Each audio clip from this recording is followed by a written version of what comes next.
Today is Monday, March 15th, 2032. You have a 9 a.m. appointment with Alex in his office. There is no duration set for this meeting. There is a 3 p.m. meeting in TranStar Conference Room A to greenlight research and development plans. Please confirm your attendance prior to arrival. The most recent test results from the psychotronic... Good morning, Morgan. Today is Monday, March 15th, 2032. You have a 9 a.m. appointment with Alex in his office. There is no duration. Good morning, Morgan. Today is Monday, March 15th, 2032. You have a 9 a.m. appointment. Good morning, Morgan. Looks like we have some tests to run through today.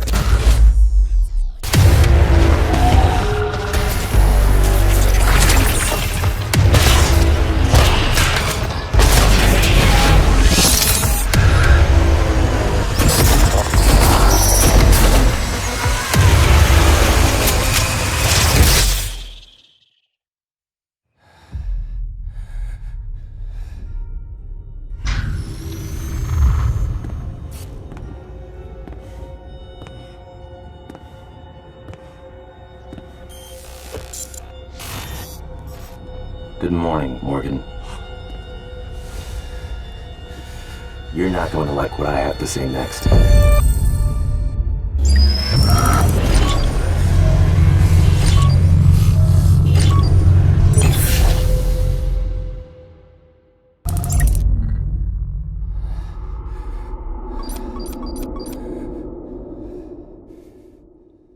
Good morning, viewer. Today is Monday, March 15th, 2030.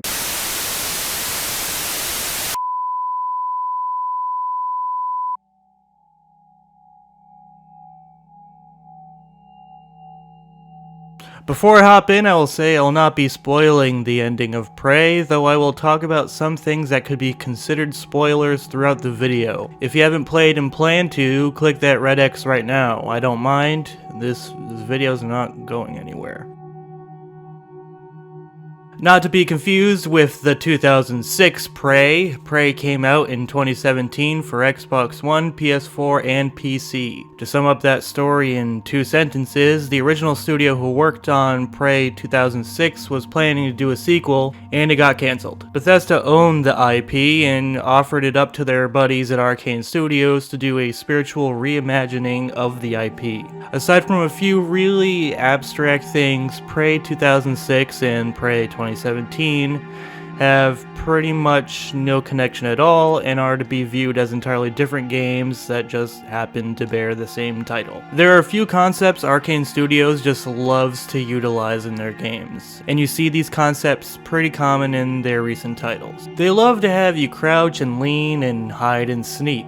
They love giving you somewhat quirky and cool scopes to look through and use during gameplay. They love skill trees, and not the level up and get a skill point kind, the pick this item up which serves as a skill point to build your character. I feel like every Arcane Studios game starts in the conceptual phase of everyone huddled around a whiteboard, and the only thing the director writes on it is the word choice, and circles it twice and underlines it maybe 3 times. Choice is a central pillar of their design philosophy now. You don't level up or have experience points. Your character progression is done through skill unlocks using a consumable item called a neuromod. You find these laying around on corpses, and you can even craft them. More on all that later. You build your Morgan how you want. You want to unlock stronger hacking abilities? Go off. You want to instead use those perk points to upgrade how strong your wrench swings do, since you do a lot of wrench swinging. Go off. One of my favorite things about Prey is that no matter how you build your character, there will almost always be a couple ways to solve puzzles and obstacles. For example, there is an unlocked door, but it's blocked by a bunch of big crates. These crates require leverage 2 to pick up and move. Did you unlock Leverage 2? You can simply pick them up and chuck them out of your way. If not, you might be able to find a vent nearby behind a door that has Hacking 2 on its keypad, which you luckily just so happen to have unlocked, and that vent leads around and past the door. Or you don't have Hacking 2 or Leverage 2, but you just so happen to find the key card earlier or the code to pop that door open, which you found in an email earlier, which only needed Hacking 1 to hack into. Or you can circumvent all of that from the start to dematerialize all the crates blocking the door of a recycler grenade, which sucks up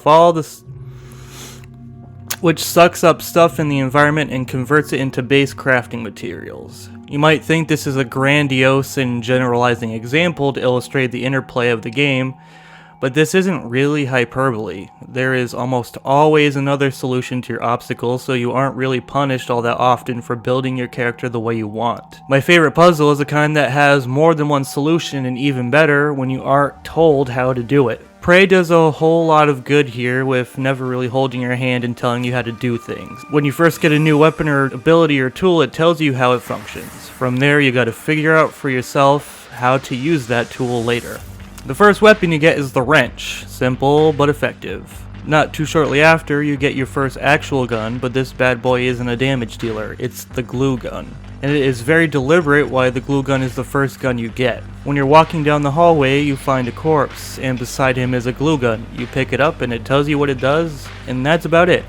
But around this corpse is a bunch of glue on the walls which form a ramp up on top of the security checkpoint. They don't outright tell you that you can use it for traversal, they show you. When you pump enough shots into an enemy, the glue gun clogs up and freezes an enemy in place, allowing some solid wrench whacks, which do bonus damage when they're glued up. They quickly establish that a lot of things you will acquire and unlock have synergy, and it's up to you how to use them or whether you use them at all. As a game developer, you want to make sure your environments feel real. You want junk. In the context of a science-centric space station, you'll find all sorts of stuff in labs and offices. You'd of course find test tubes and fried computer parts. You'd find food in the break rooms or cleverly hidden beer under desks and behind workstations. Now here's the thing. When you want to populate your game space with objects for the player to feel immersed in, you're using up data and memory to populate these game spaces. That being said, it's hard to find uses for junk. In Prey, they handle that very elegantly with the little material system they have in place. You have recycler stations set up throughout the space station, and these bad boys take all the junk, unused weapons and food, and break them down into one or more of 4 basic material types. Those being organic, mineral, synthetic, and exotic. Suddenly, all the random junk you can find throughout the game and as loot on enemies and corpses and boxes is immediately justified. In games like Skyrim or Fallout, you kill an enemy and they might have a fucking broom or bucket or something, and every time you just say, why? Okay. In Prey, that same junk you wouldn't take a second glance at in other games is now immediately important. It further encourages calming environments and picking them clean of items, even the junk on desks and in cabinets, since the junk can be broken down to craft useful items in the fabricator. I love deliberately taking my time in every room of games like this, checking every single box and cabinet and body for loot. And in the context of Prey, even junk is important in the long run if you hope to craft more items. Another feature I personally enjoy in Prey is the inventory Tetris of your inventory. It's a physical grid you can organize as you please instead of an abstract list of items. And this inventory space can be expanded with upgrades in the skill tree if you love to hoard and collect.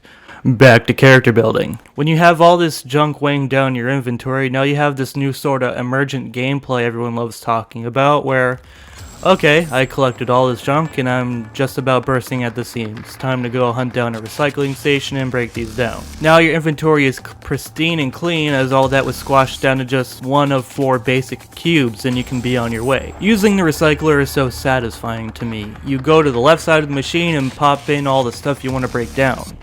You can easily expedite this part by pressing the button to add all junk and whatever else you want to break down.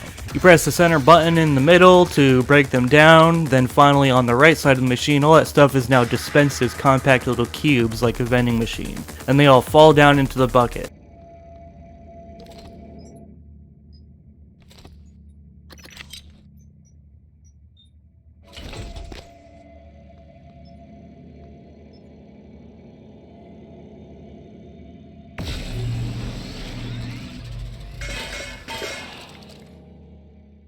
Moving on, maybe you're low on 9mm rounds for your silenced pistol. Might as well hit the fabricator while I'm here and make some supplies. While I'm on the subject, I might as well detour for a minute to talk about that, using computers and the like.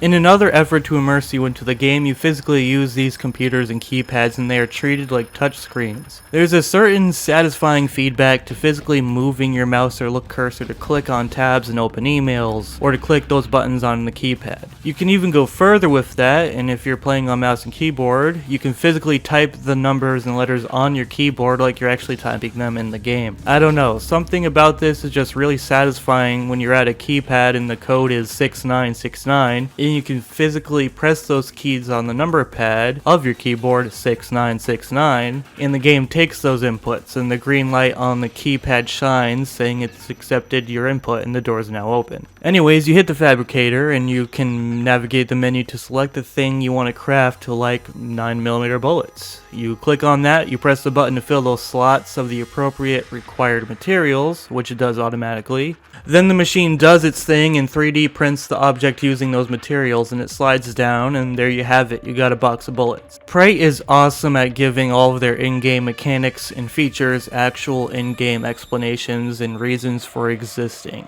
I will now segue from crafting smoothly into neuromods of this scenario. You can craft neuromods to get more skill points to use. The game sort of gates you at a specific point from crafting too many. From a development standpoint, this is necessary so players don't have all these high-end skills unlocked, thus blowing through the game and its obstacles without sweating. They give this particular thing an in-game explanation as well. One of the workers on the space station secretly put in a limit to the amount of times that neuromod license can be used to craft at fabricators, and you won't know that limit until you reach it, and the fabricator screen pops up with a red dialog box saying the limit was reached and your clearance won't allow you to craft anymore. Morgan's brother Alex chimes in and says the limit to crafting neuromods can be removed by going to do a side quest in a place you won't find until a little bit later on into the game. The guy who set this limit into place was almost afraid of the repercussions of what neuromods can do, since essentially neuromods are injecting alien DNA into your body. This alien DNA you're injecting into your body is what's allowing you to reach new heights and acquire these new capabilities with your physical body in mind.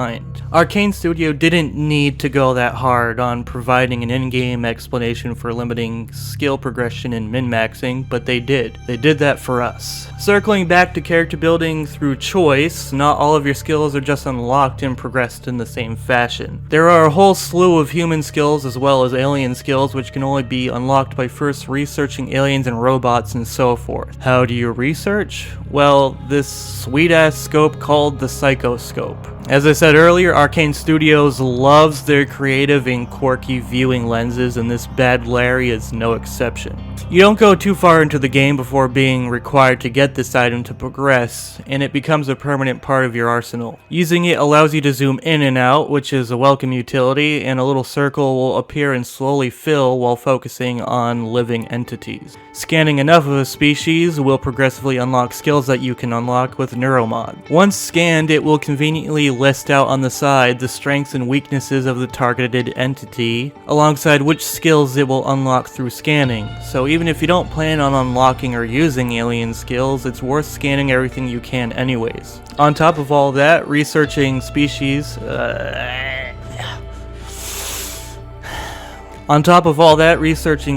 will provide a data page in the menus which gives you more information and insight into them, which is nice if that's your thing. There are achievements for completing the game with never unlocking alien skills or human skills, which is another testament to the agency you have as a player in this game. But let's say you have been going nuts unlocking all sorts of sweet alien abilities. You got the morph skill to turn into small objects like mimics do, and you use that for navigating the environment or hiding from enemies. You got the kinetic blast, which does damage and pushes stuff. You're having tons of fun with these cool alien powers, and the space station security systems, namely turrets, scan life forms to determine if they are alien or not to deal with them. As you start unlocking more and more alien abilities, you're in turn becoming more and more alien on a molecular level. After a while, all these alien powers might be welcome additions to your toolbox and capabilities, but now the security of the space station will determine you as a threat and attack. Just another nice little touch that I appreciate, and it's not all that punishing, but enough of a thing to demonstrate tangible, overarching causes to your actions and choices.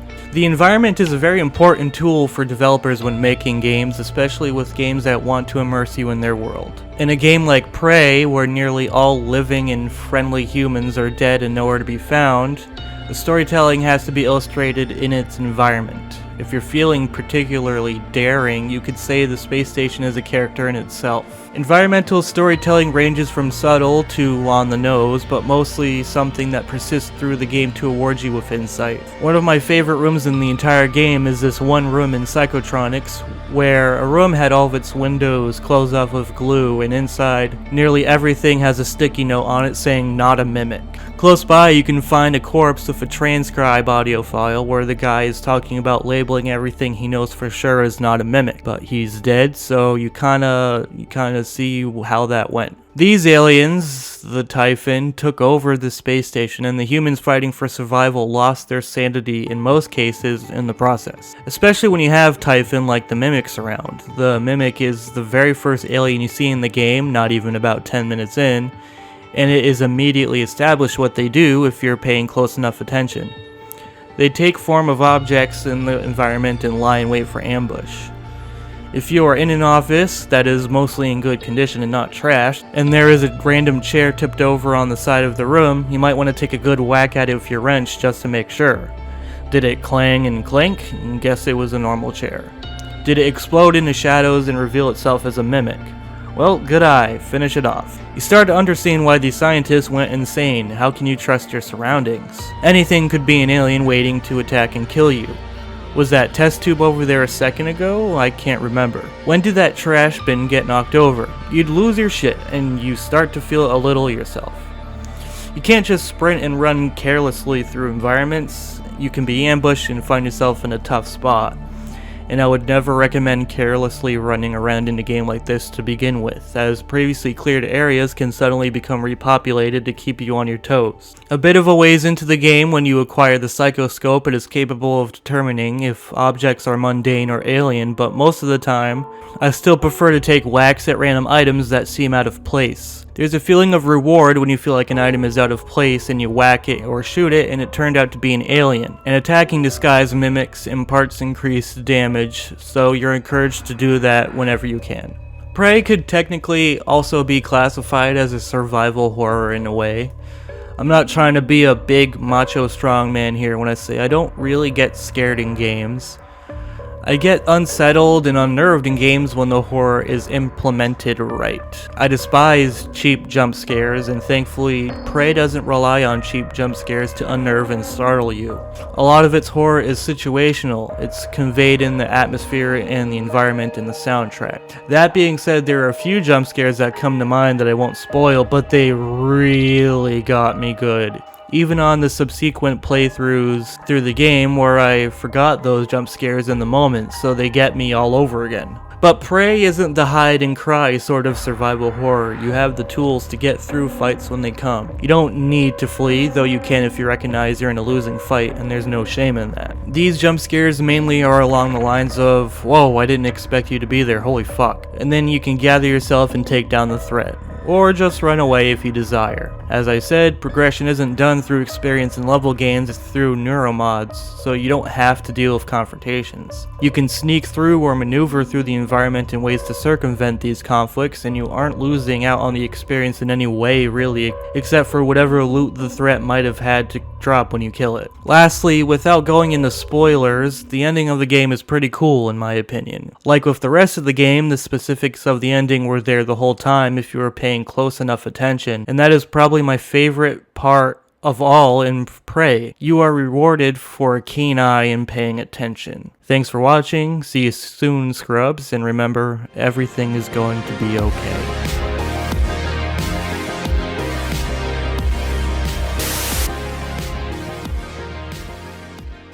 Good morning, viewer. Today is Monday, March 15th, 2030.